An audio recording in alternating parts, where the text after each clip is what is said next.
Сәлем достар, баршаңызға аялы, ыстық және де күн көзіне бөленген біздің өте керемет Аланиядан жалынды сәлем.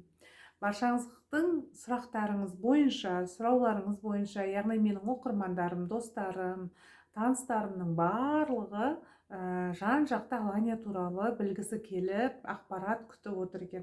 Мен сол ақпаратты шетінен сіздерге барынша түсінікті етіп беріп кеткім келеді. Ең бірінші айтарым, Алания бұл Түркияның ең ыстық нүктесі. Екінші айтарым, Аланияға өзінің жеке аэропорты бар, яғни Гази Паша деп аталады. Осы жерден орталығынан жаңағы аэропортқа дейін 40-45 кем дегенде километр жаңағы орналасқан қашықтықта. Және бұл Алания үшіншіден тағамы болсын, мәдениеті болсын, діні, тарихы жан-жақты осы біздің қазақ елімен жанасып жатыр, және өте ұқсас, көзқарасы да, менталитеті де өте ұқсас. Тағамдарында сіздерге өте жақын, түсінікті. Мысалға Азия елдеріне барған кезде, мысалға көп адамдар тамақты біздің Қазақстанның халқы көбіне қабылдай алмай жатады, ал бұл Түркияның барлық тағамдары біздің күнделікті жеп жүрген тағамдарымызға ұқсас болғандықтан өте қолайлы болып саналады. Және де төртіншіден, бұл Алания өзі шағын ғана қала. Мысалға Анталия үлкен қала, жан-жақты дамыған қала болып саналса, Алания аялы алақандай жерде әдемі табиғатымен орналасқан шағын қала. Бесіншіден, Аланияның барлық жаңағы жерлері, райондары дейді ғой, тұрғылықты жерлерінің барлығы, мысалға соны Қарғажақ болсын, Махмутлар болсын, Тосмор, Кестель, Оба, яғни центр, ары қарай түрклер, авасалар кете беретін болса, соның барлығы да көбіне теңіздің жағалауында, сол теңізді жағалай орналасқан. Кез келген жерінден үй алсаңыз да, тұрсаңыз да, мысалға сіз теңізге тікелей шығуға мүмкіндіктеріңіз бар. Себебі көптеген қалаларда ол фактор аз. Түркияның көптеген қалаларында теңіз бар, бірақ теңіз болғанымен қаланың ішінде тікелей теңіздің жағалауына барып демалып отыру, шомылу көбіне мүмкіндік болмайды ондай. Ал мына Аланияда сіздердің теңіз халықтың игілігіне жаратылған, берілген, кез келген жерінен шығып, барып, отырып, демалып, шомылып, жаңа уақытында тынығып қайтуға болады. Және мысалға бұл Аланияда барынша маған қатты ұнаған нәрсе ол адамдарға, туристарға деген ерекше қарым-қатынас, яғни барлығы сізге түсіндіруге тырысады. Барынша жаңағы адамдарда мысалға бөлу, ұлтқа, нәсілге немесе дінге, тілге бөлу деген нәрсе жоқ. Барынша сізге түсінікпен қарауға тырысады, барынша сізге түсіндіріп, жол көрсетуге тырысады. Және де туризм өте жақсы дамыған. Және бұл Аланияда үй жөнінде көп адамдар сұрақ қойып жатыр. Айтатын болсам, үйді алу үшін көбіне сіздер Алания туралы блогерларды, әбден бүткіл факторларды оқып зерттеп алыңыздар. Себебі көбіне қазір біздің Қазақстандағы атақты адамдардан бастап барлығы келіп Аланиядан үй алып жатыр. Бірақ соның өзінде көп адамдар Алания туралы тікелей ақпаратқа ие емес. Тек қызыққаннан, әйтеуір жақсы жер екен, теңіз жағы екенін біледі, бірақ әр нюанстарын біле бермейді. Мен сіздерге айтатын болсам, мысалға Аланияда жаңа Гази Пашадан бастап бер жағында Қарғажақ, және де Махмутлар, Тосмор, Кестель, Оба сияқты, және центр дейді, түрклер дейді, авсалар кете береді. Сондай өзінің райондары, яғни тұрғылықты жерлері бар. Енді үйді алатын болсаңыздар, жаңағы үйіңіз сіздің мысалға қай жерде орналасқан, соған байланысты. Біріншіден қай районда орналасқан, соған байланысты, және де оның суға жақындығы, алыстығына байланысты, үйдің жылына байланысты, және де ол үйдің инфраструктурасы, яғни саунасы, тренажеры, тағы да басқа халыққа қызмет ететіндей орталықтары бар ма, соған да байланысты.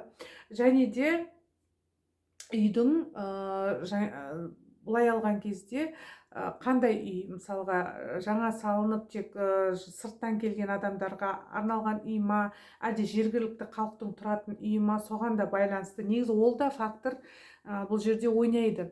Және бұл үйді мысалға көбіне құны центрда ма, әлде басқа райондар ма, соған да байланысты. Міне осы факторларды сіз нақты біліп алуыңыз керек. Сосын қандай жері Аланияның сізді көбіне сізге ұнайды, сол жағында білулеріңіз қажет. Тағы маған ерекше жері тағы айтатыным, Аланияның бұл әр аптада, әр кезде, әр аптада және әр районда өзінің жаңа базары болып тұрады. Бүткіл жан-жағындағы елді мекендегі өз өнімдеріне ие шаруа қожалықтарындағы немесе өздерінің жеке еңбегімен өндірген өнімдерін әкеліп сатады базарда.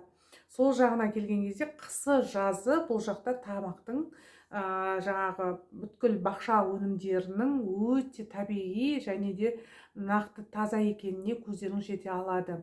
Тағы бір айта кететін жайт, ол бұл жақта тамақтардың бағасы қымбат емес. Магазиндер өте көп, өте қолайлы. Мысалға әсіресе жеміс-жидектер арзан. Мен кеше ғана өзі жұма базарына барып келдім, центрдегі. Ол жерде алманың өзі Қазақстанға сайып келген кезде, қазір апрель айы, мысалға 120-150 теңгенің көлемінде болды. Және де картошка көбіне адамдардың жейтін тағамының бірі болып есептеледі. Бізде қазір Қазақстанда 250 теңге болып тұр екен, ол жақта мысалға 75 теңгеден басталады. Сондай сияқты көптеген, енді барлығын айта беруге болады, ол туралы бөлек видео түсіремін. Міне үйдің құны көбінесе жаңа айтып кеткен факторлерге байланысты. Мысалға центрдегі үйлер бұрын салынып қойған ғой, ол жақтарда мысалы инфраструктуралар бір-біріне тығыз көбіне орналасқан, сондықтан инфраструктурасы шағын ғана болады. Немесе тіпті болмайды. Жаңа айтып кеткенде үйдің құны оның ескілігі, жаңалығына да, инфраструктурасына өте байланысты.